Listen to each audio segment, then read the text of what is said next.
Kenal Nabi Ayub? Bagus. Ada yang kenal di sini. Baik. Bukankah ujian Nabi Ayub salah satunya kena penyakit fisik?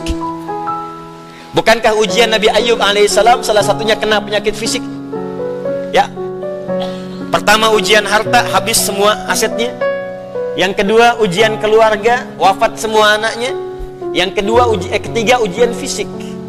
Ditimpa, diuji dengan penyakit, maaf, yang belum ditemukan obatnya, tidak akan pernah dirasakan orang sebelumnya, tidak dialami orang setelahnya, saking parahnya penyakitnya. Dokter mengatakan sudah nggak ada obat. Orang mengatakan secara klinis mustahil sembuh, nggak ada obatnya. Maka apa yang dikerjakan oleh Nabi Ayub alaihissalam? Ingat, ini pesan dari Al-Quran. Ada isyarat begini, ketika manusia mengatakan, makhluk mengatakan ini mustahil, itu tanda pertama dari Allah supaya langsung kita diminta untuk memohon kepada Allah subhanahu wa ta'ala. Jadi kalau ada orang mengatakan ini nggak bisa, itu langsung tanda langsung dari Allah supaya tinggalkan pendapat makhluk, minta kepada Khalik. Itu poinnya. Makanya seringkali ujian penyakit itu diantaranya mendorong kita untuk mendekat kepada Allah. Jadi kalau Anda diberikan penyakit sampai parah, nggak menyebut nama Allah juga, perlu dikasih apa lagi supaya ingat sama Allah? Karena itu seringkali ujian itu, kata Nabi, jika Allah mencintai seorang hamba, diberikan ujian supaya dekat dengan Allah. Innallaha idza ahabba 'abdan ibtala. Allah itu kalau sudah cinta dengan seorang hamba, diberikan ujian supaya ingat, nyebut. Mungkin sebentar lagi wafat, sebut nama Allah, dekatkan diri dengan Allah. Makanya, maaf ya, nikmat kesehatan itu berharga ketika sakit.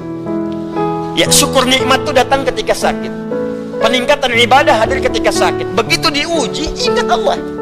Nah, ini yang dikerjakan Nabi Ayub alaihissalam. Begitu penyakitnya sudah mulai mengganggu beliau ibadah, maka perhatikan zikirnya. Amalkan ini, bacakan dengan penuh ketulusan. Wa ayyuba, dan kami buka kisah Ayub alaihissalam. Idnada rabbahu anni massani ad-durru wa anta arhamur rahimin. Ini zikirnya. Ya Allah, penyakit ini sudah mulai mengganggu saya untuk bisa fokus ibadah kepadamu. Ini kuncinya. Jadi kalau bacakan ayat ini, arahkan ke kepentingan ibadah. Jangan cuma minta sembuh. Sebab yang pengen sembuh pun banyak. Jangankan Anda, yang lain pun pengen sembuh. Apa motivasinya supaya Allah cepat sembuhkan kita? Maka dekatkan kesembuhan itu pada kepentingan ibadah. Minta, ya Allah saya pengen sholat, berikan kesembuhan pada kaki saya untuk bisa melangkah. Ya Allah, ini penyakit sudah mulai mengganggu saya untuk ibadah. Saya pengen ke masjid ya Allah, saya pengen jumatan, saya pengen jamaah ya Allah. Cuman karena ini saya nggak bisa lagi jamaah. Bukankah Engkau menyukai hambamu yang jamaah ya Allah? Bukankah Engkau menyukai hambamu yang sholat bersama ya Allah? Bukankah Engkau menyukai zikir ya Allah yang Kau dengar setiap waktu ya Allah? Wa anta arhamur rahimin, sedangkan Engkau yang paling sayang padaku. Kalau yang paling sayang saja tidak Engkau sembuhkan, lantas kepada siapa lagi aku mohon dan meminta? Anda tahu apa jawabannya? Fastajabna lahu fakashafna ma bihi min dhurrin wa atainahu ahlahu wa mithlahu ma'ahum rahmatan min indina. Ujungnya wa dzikra lil 'abidin.